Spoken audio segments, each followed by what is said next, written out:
السلام علیکم ورحمۃ اللہ وبرکاتہ۔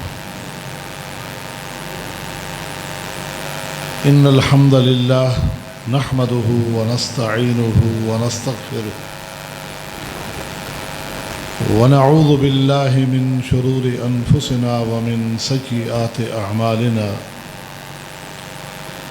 من يهده الله فلا مضل له ومن يضلل فلا هادي له ونشهد أن لا إله إلا الله وحده لا شريك له ونشهد أن محمدا عبده ورسوله اللهم صل على محمد وعلى آل محمد كما صليت على إبراهيم وعلى آل إبراهيم إنك حميد مجيد اللهم بارك على محمد وعلى آل محمد كما باركت على إبراهيم وعلى آل إبراهيم إنك حميد مجيد أما بعد فإن خير الحديث كتاب الله وخير الهدي هدي محمد صلى الله عليه وسلم وشر الأمور محدثاتها وكل محدثة بدعة وكل بدعة ضلالة وكل ضلالة في النار أعوذ بالله من الشيطان الرجيم لقد جاءكم رسول من أنفسكم عزيز عليه ما عنتم حريص عليكم بالمؤمنین رؤوف الرحیم۔ سیرت النبی صلی اللہ علیہ وسلم کی یہ سالانہ کانفرنس الحمدللہ پہلی بار یہاں اس علاقے میں آپ سے ملاقات ہوئی، دیکھ کر بڑی خوشی ہو رہی ہے کہ الحمدللہ بڑے ذوق اور جذبے کے ساتھ اکثریت نوجوانوں کی الحمدللہ یہاں نظر آ رہی ہے۔ اللہ تعالی ہمارے ان نوجوانوں کو بالخصوص دین کی فہم عطا فرما دے، ہر طرح کے فتنوں سے محفوظ فرما لے، یہ ہماری بہت بڑی طاقت ہے۔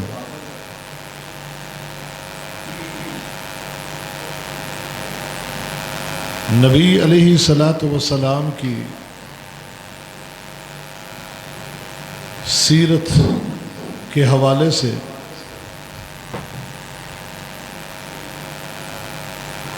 یہ کانفرنس بحمد اللہ تعالی منعقد ہو رہی ہے۔ جتنے بھی مضامین اہل علم آپ کے سامنے یہاں رکھ رہے ہیں اور رکھیں گے، ان کا تعلق سیرت النبی کے کسی نہ کسی پہلو سے ہی جڑا ہوا ہے، کیونکہ ہمارا دین اسلام یہ پورا کا پورا دین ہے ہی یہی کہ ہم نبی علیہ السلام کی سیرت کو سمجھیں، سیکھیں اور اپنائیں۔ ہماری زندگی میں جو مختلف پہلو آتے ہیں، ان تمام میں نبی علیہ السلام کی سیرت کی ہدایات اور روشنی میں ہم نے رہنمائی لینی ہے بحیثیت مسلمان، کیونکہ اللہ تعالیٰ نے اپنے پیغمبر محمد الرسول اللہ صلی اللہ علیہ وسلم کو یہ مقام عطا فرمایا، یہ شان عطا فرمائی کہ ہمارے پیارے نبی علیہ السلام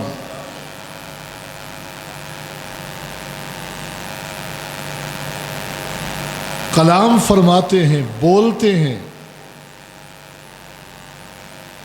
تو آپ کی زبان مبارک سے نکلنے والا ہر لفظ اللہ تعالیٰ نے امت کے لیے بہترین نمونے کے طور پر پیش کیا کہ امت کی فلاح اور کامیابی یہ ہے کہ پیغمبر علیہ السلام کے ہر جملے کو قبول کرے اور اس کے مطابق عقیدے اور عمل کو اپنائے۔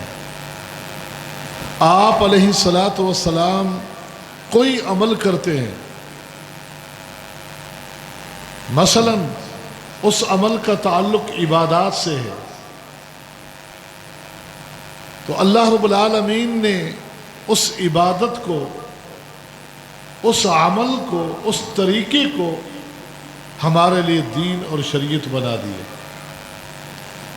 نبی علیہ السلام چلتے ہیں زمین پر تو اس چال کو اللہ رب العالمین نے ہمارے لیے دین اور شریعت بنا دیا۔ نبی علیہ السلام کے سامنے دسترخوان لگتا ہے، آپ کھانا تناول فرماتے ہیں تو اللہ رب العالمین نے کھانا کھانے کے اس طریقے کو ہمارے لیے دین اور شریعت بنا دیا ہے۔ آپ علیہ السلام کو رات آتی ہے، آپ رات کو بستر پہ آرام فرمانے کے لیے لیٹتے ہیں، لیٹنے کے ان آداب کو اللہ نے ہمارے لیے دین اور شریعت بنا دی ہے۔ نبی علیہ السلام سو کر اٹھتے ہیں، جاگنے کے اس طریقے اور ان آداب کو اللہ نے ہمارے لیے دین اور شریعت بنا دی ہے۔ نبی علیہ السلام نے شادیاں کی، خوشیاں آئیں، آپ پر زندگی میں پریشانیاں آئیں، آپ نے خوشیاں کس طریقے سے بنائی، خوشیوں کے ان آداب اور طور طریقوں کو اللہ نے ہمارے لیے شریعت بنا دیا۔ آپ کی زندگی میں کوئی آپ کو تکلیف پہنچی، غم پہنچا، پریشانی کا وقت آیا، آپ نے غم کے وقت، پریشانی کے وقت کیا انداز اختیار کیا؟ غم کے وقت وہ انداز اختیار کرنا اللہ نے ہمارے لیے دین اور شریعت بنا دی۔ نبی علیہ السلام ہی کا اللہ نے یہ مقام عطا فرمایا، کائنات میں اور کوئی ہستی نہیں ہے کہ جس کی ہر ادا کو اللہ نے اتنا پسند کیا ہو کہ ہر ادا کو اللہ نے دین اور شریعت بنا دیا ہو۔ یہ ادائیں اللہ نے کسی کی پسند فرمائی ہے تو وہی ہے محمد الرسول اللہ صلی اللہ علیہ وسلم۔ اور ہمیں حکم دیا، لَقَدْ كَانَ لَكُمْ فِي رَسُولِ اللَّهِ أُسْوَةٌ حَسَنَةٌ، تم ان اداؤں کو اپناتے جاؤ، میرے محمد کی اداؤں کو اپناتے جاؤ، میری رضا کو پاتے جاؤ، میرے نبی محمد صلی اللہ علیہ وسلم کی اداؤں کو اپناتے جاؤ اور میری رضا کو پاتے جاؤ۔ اور آپ کو معلوم ہے اس سے بڑی کامیابی کیا ہے کہ ایک بندے کو اللہ کی رضا اور خوشنودی حاصل ہو۔ اس نبی صلی اللہ علیہ وسلم کی بعثت پر اللہ نے یہ ارشاد فرمایا، لَقَدْ جَاءَكُمْ رَسُولٌ، لَقَدْ جَاءَكُمْ رَسُولٌ، یقیناً اے لوگو تمہارے پاس ایک عظیم رسول آ چکا ہے، تمہارے پاس ایک عظیم رسول آ چکا ہے۔ رسول کا معنی ہے عظیم رسول۔ اہل علم جانتے ہیں کہ قرآن مجید میں رسول کا لفظ جہاں بھی آیا ہے اور اس پر دو زبر ہیں یا دو پیش ہیں یا دو زیریں ہیں تو ان کا معنی ہے عظیم، عظیم رسول۔ نبی علیہ الصلاۃ والسلام سے سوال ہوا، اے اللہ کے پیغمبر علیہ الصلاۃ والسلام، آپ اپنی شروعات تو ہمیں بتائیں، اول الامر آپ کا کیا ہے وہ تو بتائیں۔ تو آپ نے فرمایا انا دعوت ابی ابراہیم، میں اپنے جد امجد ابراہیم کی دعا ہوں، جو انہوں نے دعا مانگی تھی بیت اللہ کو تعمیر کرتے وقت، ربنا وابعث فیہم رسولا منہم، اے ہمارے رب اس قوم میں انہی میں سے ایک عظیم رسول عطا فرما، یتلو علیہم آیاتک، جو تیری آیات انہیں پڑھ پڑھ کے سنائے، وَيُعَلِّمُهُمُ الْكِتَابَ وَالْحِكْمَةَ، انہیں کتاب و حکمت کی تعلیم دے، وَيُزَكِّيهِمْ، ان کے ظاہر و باطن کو پاک کرے۔ فرمایا انا دعوت ابی ابراہیم، میں اپنے باپ ابراہیم کی دعا ہوں، وَبِشَارَةُ عیسیٰ، میں عیسیٰ پیغمبر علیہ السلام کی وہ بشارت ہو جس کا ذکر اللہ نے قرآن میں فرمایا کہ وَمُبَشِّرًا بِرَسُولٍ يَأْتِي مِن بَعْدِ اسْمُهُ أَحْمَدُ، کہ عیسیٰ علیہ السلام نے اعلان فرمایا تھا، لوگو او بنی اسرائیل، میں اللہ کی طرف سے تمہارے پاس رسول بن کر آیا، میں سابقہ کتاب کی تصدیق کرنے والا بن کے آیا، وَمُبَشِّرًا بِرَسُولٍ یاتی من بعد اسمہ احمد، اور میں خوشخبری دینے کے لیے آیا ہوں کہ میرے بعد ایک عظیم رسول آنے والے ہیں جن کا نام ہوگا احمد۔ فرمایا انا دعوت ابی ابراہیم، میں اپنے باپ ابراہیم کی دعا ہوں، وبشارت عیسیٰ، میں عیسیٰ پیغمبر کی وہ بشارت اور خوشخبری ہوں جس کا ذکر اللہ نے قرآن میں فرمایا، ورأت امی خارج منہا نور اضاءت منہا قصور الشام، اور میں وہ ہوں کہ میری ماں نے ایک روشنی دیکھی، میں وہ روشنی ہوں۔ میری ماں نے جب مجھے جنم دیا تو میری ماں نے ایک روشنی دیکھی کہ جس روشنی سے اللہ نے ملک شام کے محلات کو بھی روشن کر دیا۔ لوگوں میں وہ نور ہوں، میں وہ روشنی ہوں جس سے اللہ رب العالمین نے ملک شام کے محلات کو بھی روشن کر دیا۔ نبی علیہ السلام فرما رہے اول الامر ابرا، آپ اللہ کے وہ عظیم رسول ہیں کہ جن کے جنم دینے پر آپ کی والدہ کو اللہ رب العالمین نے وہ روشنی دکھائی، اور آپ کی پیدائش کے بعد کا واقعہ تو اردو کی چھوٹی چھوٹی اسلامیات کی چھوٹی چھوٹی کتابوں میں آپ پڑھتے ہیں کہ بنو سادہ قبیلے کے لوگ اور عورتیں ہر سال مکہ سے بچے لینے آتی۔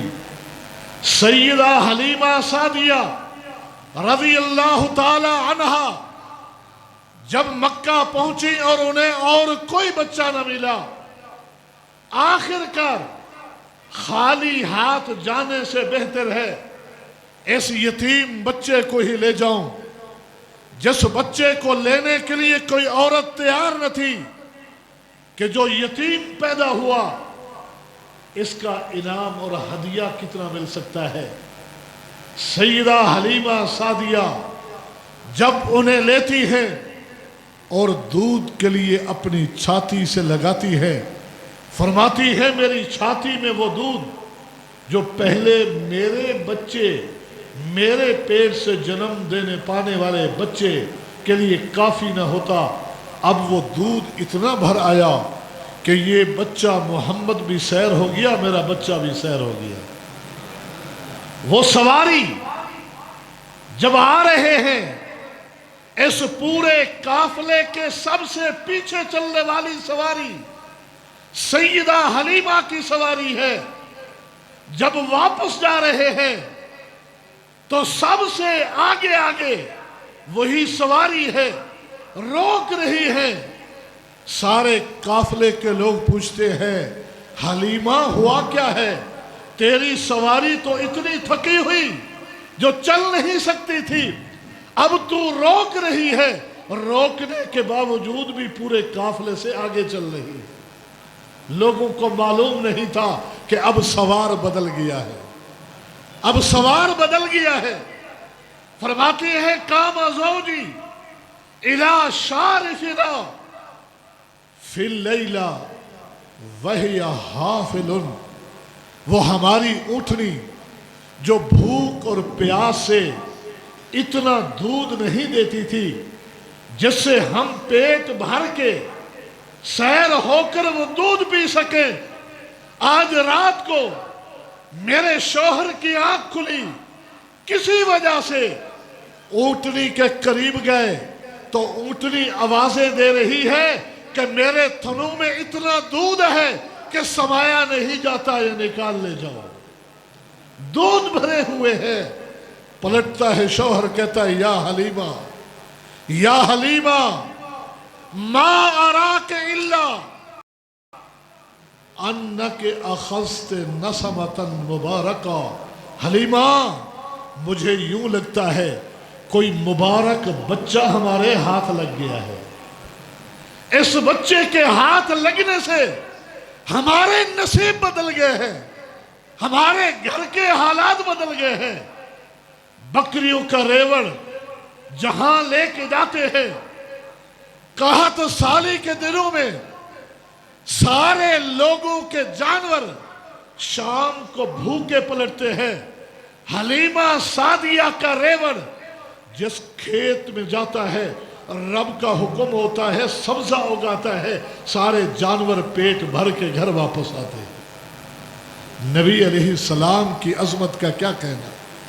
نبی علیہ السلام میرے اور آپ کے پیغمبر، اللہ کے وہ برگزیدہ پیغمبر ہیں کہ جنہوں نے بعد از نبی بننے کے بعد فرمایا تھا، لوگو انی لأعرف حجرا بمکہ کان یسلم علی قبل ان ابعثا، کہ میں مکہ کے اس پتھر کو جانتا ہوں کہ جو مجھے نبی بننے سے پہلے جب میں اس کے پاس سے گزرتا مجھے وہ سلام کہتا تھا۔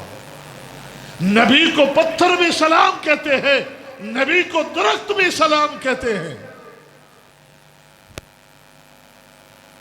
نبوت کے وقت سے قبل ہی تو آپ کا لقب صادق و امین کیا جا چکا تھا۔ یہ کن لوگوں نے صادق و امین لقب رکھا تھا کہ سب سے بڑا سچا، سب سے بڑا امانت دار، بڑے بزرگ بوڑھے بھی جس کی قدر کرتے ہیں۔ ابو طالب نے زمانہ کفر میں کہا تھا وَأَبْيَضُ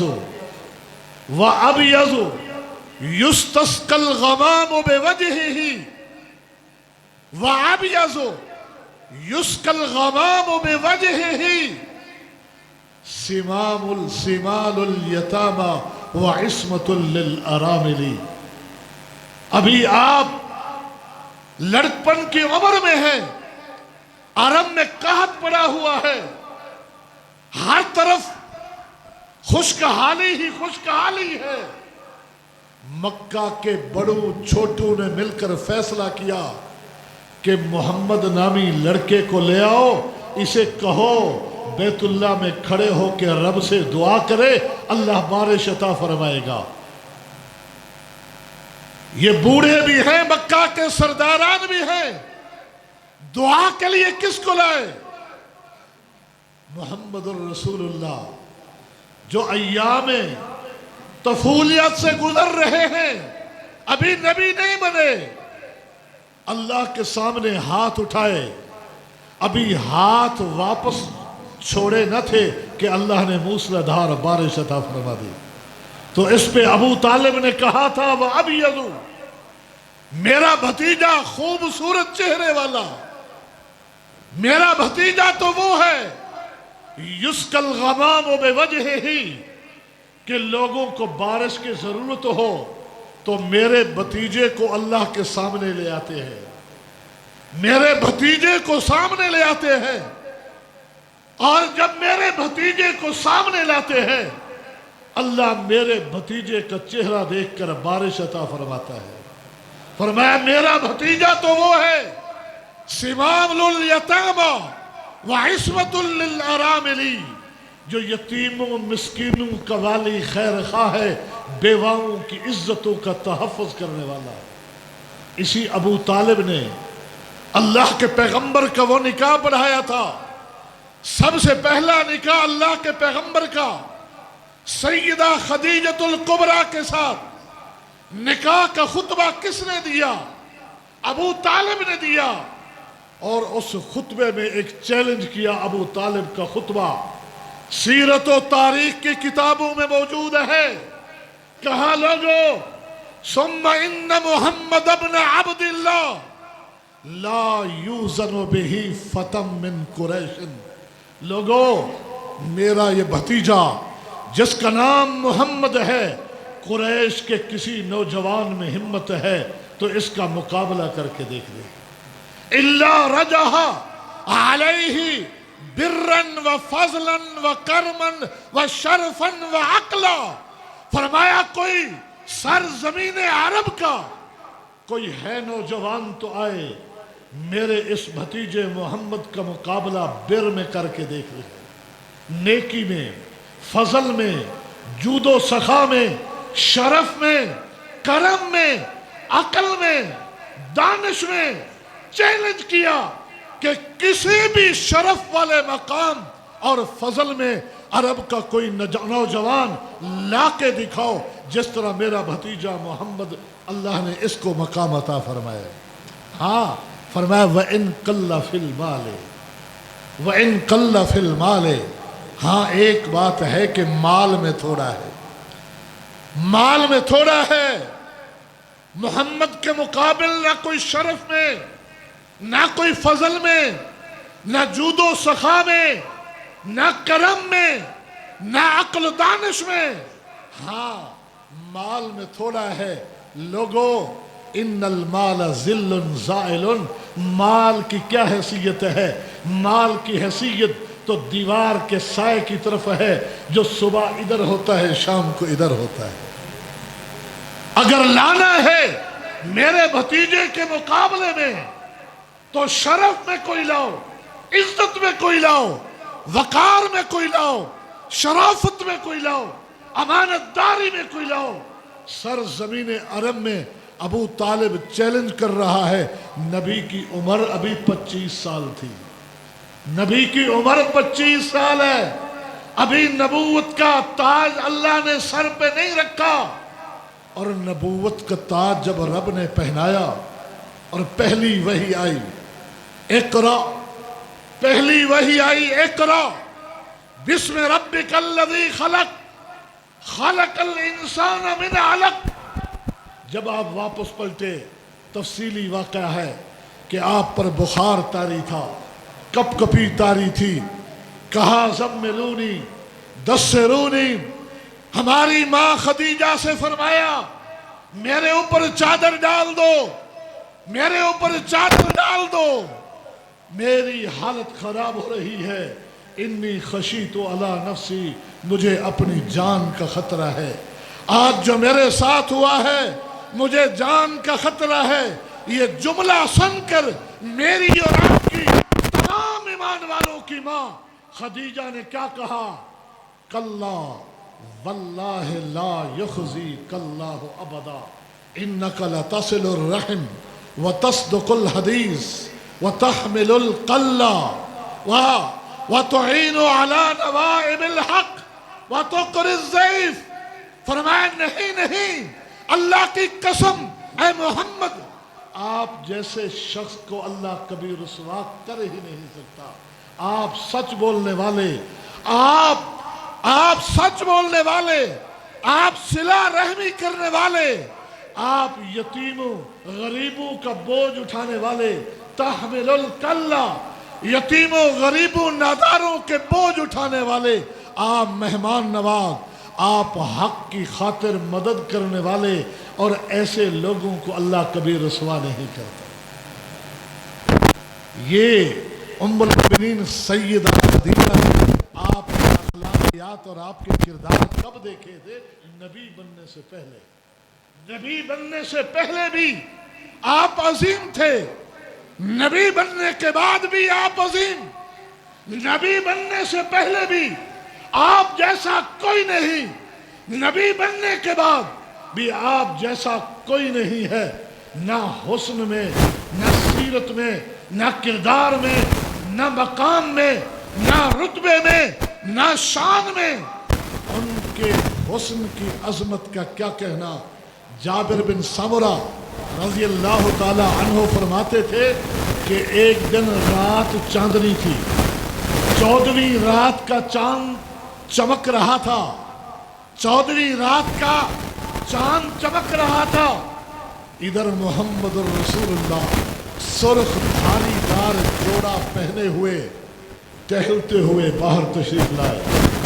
میری نظر کائنات کے امام محمد الرسول اللہ پہ پڑی، پھر میں نے 14ویں کے چاند کو دیکھا، پھر میں نے محمد الرسول اللہ کو دیکھا، پھر 14ویں کے چاند کو دیکھا۔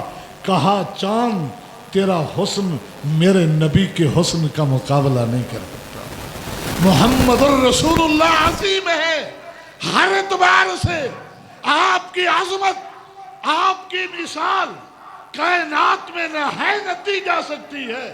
سیدنا کعب بن مالک فرماتے تھے کان رسول اللہ اذا سر استنار وجہہ حتی کعنہ قطعۃ قمر۔ جب اللہ کے پیغمبر کے چہرے پہ تبسم اور مسکراہٹ آتی، یوں لگتا جیسے 14ویں رات کے چاند کا ٹکڑا اتر آیا ہے۔ اور رسول اللہ صلی اللہ علیہ وسلم جسد مبارک سے نکلنے والا پسینہ جس گلی سے گزر جاتے لوگ پہچان جاتے تھے، پسینہ ایسا معطر تھا کہ اس گلی سے محمد رسول اللہ گزر گئے۔ انس فرماتے ہیں اللہ کے پیغمبر ہمارے گھر تشریف لائے، سو گئے، آپ کو پسینہ زیادہ آتا تھا، آپ کے جسد مبارک سے بہتا ہوا پسینہ میری ماں نے دیکھا، جلدی سے شیشی اٹھائی اور آہستہ آہستہ وہ پسینہ شیشی میں جمع کرنے لگی۔ اللہ کے پیغمبر کی آنکھ کھلی، فرمایا ام سلیم یہ کیا ہے؟ ما ھذا یا ام سلیم ما تصنعین، اے ام سلیم کیا کر رہی ہے؟ کہا یا رسول اللہ ھذا عرقک نجعلہ فی طیبنا فہو اطیب الطیب عندنا۔ ہم آپ کا مبارک پسینہ خوشبو میں جب ملاتے ہیں تو دنیا والے اس جیسی خوشبو بازاروں میں ڈھونڈتے رہ جاتے ہیں، ایسی خوشبو نہیں ملتی، وہ ایسی خوشبو آ جاتی ہے، ہو جاتی ہے کہ جس عطر میں اللہ کے پیغمبر کے خوشبو پسینے کا قطرہ ڈال دیا کہ کائنات میں ایسی عطر جیسی کوئی عطر نہیں ہے۔ تو اللہ کے پیغمبر ہر اعتبار سے آپ سراپا مبارک ہیں، آپ سراپا مبارک۔ یہی وجہ ہے صحیح مسلم میں حدیث ہے کہ اللہ کے پیغمبر صبح کی نماز جب پڑھا کر مسجد سے نکلتے، دیہاتوں سے لوگ اپنے برتنوں میں پانی بھر کر کھڑے ہوتے تھے، اللہ کے نبی گزرتے اپنا ہاتھ مبارک اس میں ڈالتے جاتے اور وہ اس پانی کو پیتے، بچوں کو پلاتے، بیماروں کو پلاتے کہ اللہ کے پیغمبر کا ہاتھ لگ گیا ہے، یہ پانی مبارک بن گیا ہے۔ وہ آئے تھے دو نوجوان اللہ کے پیغمبر سے مدد مانگنے۔ جب انہوں نے مسجد نبوی میں اپنا یہ مطالبہ پیش کیا، تو اللہ کے نبی صلی اللہ علیہ وسلم نے فرمایا ایک تھال ایک برتن میں پانی لے آؤ. وہ پانی لے آئے. آپ نے اس میں اپنے دستے مبارک کو دھویا, کلی فرمائی, اپنا چہرہ دھویا, پانی اس میں ڈالا اور فرمایا اس پانی میں سے کچھ پی بھی لو, کچھ سر پہ اور سینے پہ ڈال بھی لو, تمہارے لیے یہی کافی ہے. جب یہ کہا اندر حجرے کے اندر سے ام المومنین یہ سن رہی ہے, سیدہ میمونہ رضی اللہ تعالی عنہا جلدی سے آواز دیتی ہے, اے بیٹو اس مبارک پانی میں سے کچھ بچا کر ماں کے لیے بھی بھیجنا, کچھ پانی ماں کے لیے بھی گھر بھیجنا, تاکہ کچھ میں بھی اتار لوں اپنے پیٹ میں اور کچھ اپنے اوپر ڈال لوں, کیونکہ محمد الرسول اللہ صلی اللہ علیہ وسلم کے جسد اطہر سے لگا ہوا پانی. آپ وہ عظیم رسول ہیں. لقد جاءکم رسول, رب نے فرمایا لوگوں تمہارے پاس ایسے عظیم رسول آ گئے.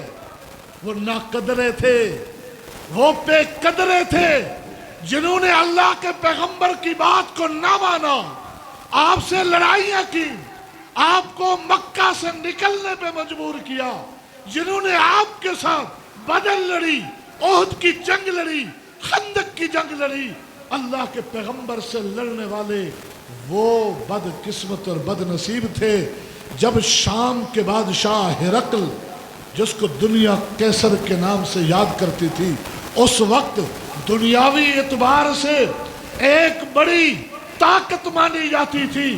جب اس نے آپ کے ایک اس وقت کے عظیم دشمن ابو سفیان سے انٹرویو لیا, جو بعد میں مسلمان ہوئے, احترام سے اب نام لینا ہم پہ فرض ہے, سیدنا ابو سفیان رضی اللہ تعالی عنہ, انٹرویو لینے کے بعد آپ کے بارے میں کہا تم اس محمد سے لڑتے ہو, اللہ کی قسم اگر میں اس کے پاس ہوتا لغسلت عن قدمیہ, میں اس کے پاؤں دھوتا.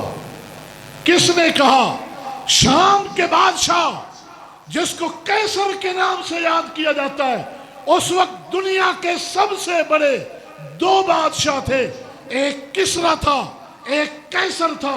اس کیسر نے جب اللہ کے پیغمبر کا تعارف سنا, کہا تم اس سے لڑتے ہو, تم نے اسے مکہ سے نکلنے پہ مجبور کیا ہے, میں اس کے پاس ہوتا, اس کے قدم دھوتا.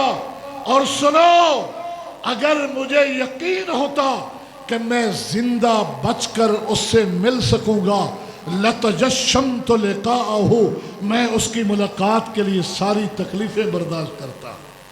اور کہا جو تم نے کہا اگر یہ ساری باتیں اس کے بارے میں سچ ہے تو دیکھنا آج جہاں میں بیٹھا ہوں کل یہاں بھی حکومت اسی کی ہوگی, کل یہاں بھی حکومت اس کی ہوگی.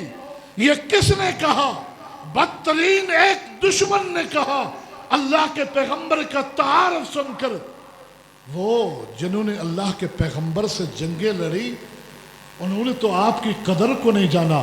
اور آج بھی جو محمد الرسول اللہ صلی اللہ علیہ وسلم کو نہیں مانتے, یا مان کے خالی صرف ماننے کے دعوے کرتے ہیں, باقی ہر اعتبار سے آپ کی ماننے سے راہ فرار اختیار کرتے ہیں, حقیقت میں انہوں نے اللہ کے نبی کے مقام کو سمجھا نہیں ہے. اللہ کے پیغمبر محمد الرسول اللہ اپنا تعارف کرا رہے ہیں, لوگو انا سید ولد آدم یوم القیامت ولا فخرا. لوگو اللہ نے مجھے پوری کائنات کا اولاد آدم کا سردار بنایا. میں عذرائے فخر نہیں کہہ رہا, میں عذرائے تکبر نہیں کہہ رہا. ایک حقیقت ہے جس کا اعلان کر رہا ہوں کہ وَبِيَدِي لِوَاءُ الْحَمْدِ, قیامت کا دن ہوگا, حمد والا جھنڈا ایک ہوگا, اور وہ جھنڈا اللہ میرے ہاتھ میں تمائے گا. سارے انبیاء ہوں یا انبیاء کے ماننے والے ہوں, سارے میرے جھنڈے کے نیچے ہوں گے. میں عذرائے تکبر نہیں کہہ رہا, میں حقیقت بتا رہا ہوں، حقیقت بتا رہا ہوں کہ وَأَنَا أَوَّلُ مَن تَنشَقُّ عَنْهُ الْقَبْرُ، قیامت کے دن سب سے پہلے جس کی قبر پھٹے گی اور رب کے سامنے آئیں گے وہ میں محمد ہوں، وہ میں محمد ہوں۔ فرمایا وَأَنَا أَوَّلُ شَافِعٍ وَأَوَّلُ مُشَفَّعٍ، میں وہ پہلا انسان ہوں کہ جو اللہ کے حضور میں لوگوں کی سفارش کروں گا اور جس کی سفارش کو مانا جائے گا میں ہی وہ پہلا شخص ہوں۔ رب کے حضور سربا سجود ہو جاؤں گا اور رب کے سامنے گڑ گڑاؤں گا، حتیٰ کہ رب خود فرمائے گا ارفع رأسک یا محمد سل تعطا وشفع تشفع، اے محمد اٹھا سر اپنا، مانگ، کیا مانگتا ہے تو مانگتا جا میں دیتا جاؤں گا، تو دعا کرتا جا میں تیری دعا قبول کرتا جاؤں، کر سفارش تو جس کی سفارش کرے میں اس کے حق میں تیری سفارش مانتا جاؤں۔ فرمایا وہ میں ہوں جو سب سے پہلے اللہ کے سامنے یہ سجدہ کر کے جب رب کے حکم سے سر اٹھاؤں گا تو میں کہوں گا رب امتی امتی امتی، اے میرے رب میری امت کو معاف کر دے، میری امت کو معاف کر دے۔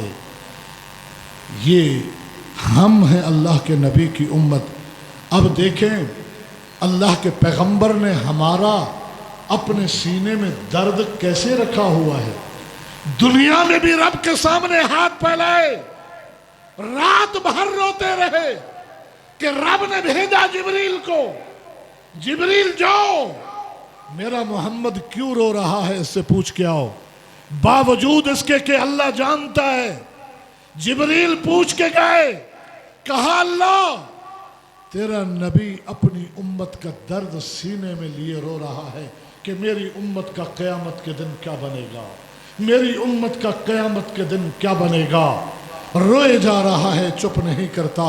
اللہ نے فرمایا جبریل جا میرے نبی سے کہے چپ ہو جا، قیامت کے دن تیری امت کے حوالے سے تجھے خوش کر دوں گا۔ یہ اعلان سنا تو آنسو تھمے میرے اور آپ کے مشفق نبی کے۔ تو رب نے فرمایا لَقَدْ جَاءَكُمْ رَسُولٌ مِّنْ أَنفُسِكُمْ، لوگو تمہارے پاس ایک عظیم رسول آیا اور تمہیں میں سے آیا۔ یہ اللہ کا کتنا بڑا انعام ہے، نہ نوری ہے نہ ناری ہے، نہ فرشتوں میں بھیجا نہ جنات میں سے بھیجا، انسانوں میں سے بھیجا، عظمت والا بنا کے بھیجا۔ فرمایا تمہیں میں سے ہے، وہ نوری نہیں، نوری مخلوق کا سردار اس کے گھر کا چوکیدار ہے، جبریل امین ہے جو آتا ہے جاتا ہے، اللہ کے حکم سے وحی لاتا ہے، پیغام سناتا ہے، نوری مخلوق کا سردار ہے۔ اللہ کے پیغمبر کو نوری مخلوق میں شمار کر کے بھائیو نبی کا مقام گھٹاؤ نہیں، بلکہ اللہ نے فرمایا اس کا مقام نوریوں سے بھی زیادہ، خاکیوں کا سردار ناریوں سے بھی زیادہ، کیونکہ افضل مخلوق اللہ نے خاکیوں کو بنایا اور افضل البشر اس مخلوق کا سب سے بہترین انسان محمد الرسول اللہ ہے۔ فرمایا لَقَدْ جَاءَكُمْ رَسُولٌ مِّنْ أَنفُسِكُمْ عَزِيزٌ عَلَيْهِ مَا عَنِتُّمْ، وہ ایسا مشفق نبی ہے کہ نبی امت کی پریشانی اس سے برداشت نہیں ہوتی، امت کی پریشانی دیکھی نہیں جاتی، امت کی پریشانی سہی نہیں جاتی، امت کا درد اس کے سینے میں اس قدر ہے، اپنے آپ کو پریشانیوں میں ڈالتا ہے، کہتا ہے میری امت پریشانی میں مبتلا نہ ہو۔ امت کا درد اس عظیم نبی کے دل میں کس قدر ہے کہ بیت اللہ شریف کی حاضری ہی بہت بڑی سعادت ہے۔ کتنا خوش نصیب ہے وہ لوگ جس کے لیے بیت اللہ کا دروازہ کھلے اور وہ اندر چلا جائے۔ میرے اور آپ کے نبی دروازہ کھلاتے ہیں، بیت اللہ میں داخل ہوتے ہیں، 2 رکعت نماز پڑھتے ہیں، جب واپس نکلتے ہیں تو آپ کے چہرے پہ پریشانی کے آثار ہیں۔ خوشی کے آثار نہیں، پریشانی کے آثار ہیں۔ پوچھنے والے نے پوچھا اے اللہ کے نبی پریشان کیوں ہے؟ کہا اس لیے کہ سوچ رہا ہوں کہ کاش میں بیت اللہ میں داخل نہ ہوتا۔ کیوں اللہ کے نبی؟ کہا اس لیے کہ میری امت کے لوگوں کو پتہ چلے گا کہ اللہ کے نبی اندر گئے تھے، وہ خواہش لے کے آئیں گے کہ ہم اندر جائیں، دروازہ کھلے گا نہیں، وہ پریشان ہو جائیں گے کہ نبی کی اس سنت پہ عمل نہ کر سکے۔ ان کی پریشانی کو یاد کر کے میں پریشان ہو گیا۔ عزیز علیہ ما عنتم، میرے بھائیوں، نوجوان بچوں، اس نبی سے ہمارا تعلق کیا ہونا چاہیے؟ اس نبی سے ہمارا ناطہ کیا ہونا چاہیے؟ تعلق کیا ہونا چاہیے؟ کیسا پیار ہونا چاہیے؟ کیسی محبت ہونی چاہیے؟ حق یہ ہے کہ اس نبی کی ایک ایک ادا ہم پڑھتے جائیں یا سنتے جائیں، اپنے اوپر نافذ کرتے جائیں۔ یہ ہے اس سے محبت کا حق، اس کو ماننے کا حق، کہ جس کے سینے میں درد ہمارے بارے میں اس قدر اتنا عظیم مشفق پیغمبر، تو اللہ رب العالمین نے جہاں اس کو اور بہت سارے خصائص عطا فرمائے ہیں، خصوصیتیں عطا فرمائی ہے، وہاں ایک خصوصیت یہ بھی عطا فرمائی کہ رب نے صرف اور صرف اپنے اس نبی محمد کے بارے میں فرمایا کہ وَمَن يُطِعِ الرَّسُولَ فَقَدْ أَطَاعَ اللَّهَ، جو میرے اس نبی کی اطاعت کرتا جائے وہ یوں سمجھے کہ میں رب کی اطاعت کر رہا ہوں۔ یہ شرف اللہ نے کسی کو نہیں دیا۔ تو اب اس کی اطاعت کا حق ہے یا نہیں؟ اس کی ماننے کا حق ہے یا نہیں؟ کہاں ہم جا رہے ہیں؟ کیوں ہم فرقوں میں بٹے ہوئے؟ کیوں گروہوں میں بٹے ہوئے ہیں؟ میں اپنے بڑے کی طرف بلاتا ہوں، زید اپنے بڑے کی طرف، بکر اپنے امام کی طرف، سارے امام برحق، ان اماموں نے خود محمد الرسول اللہ کی طرف بلایا۔ ہم ان کی طرف کیوں بلاتے ہیں؟ ہم براہ راست ان کی دعوت کو سمجھ کر مان کر اپنے اس عظیم پیغمبر محمد کی دعوت کیوں نہیں دیتے؟ ایمان والو، یہی ہم دعوت دیتے ہیں۔ یہ اس جماعت کا ترہ امتیاز ہے کہ لوگوں، جس طرح ہمارے پیغمبر حسن میں، کردار میں، آپ چال میں، آپ سیرت میں، شان میں، رتبے اور مقام میں ثانی نہیں رکھتے، اسی طرح قول و فعل میں بھی کوئی ثانی نہیں رکھتے۔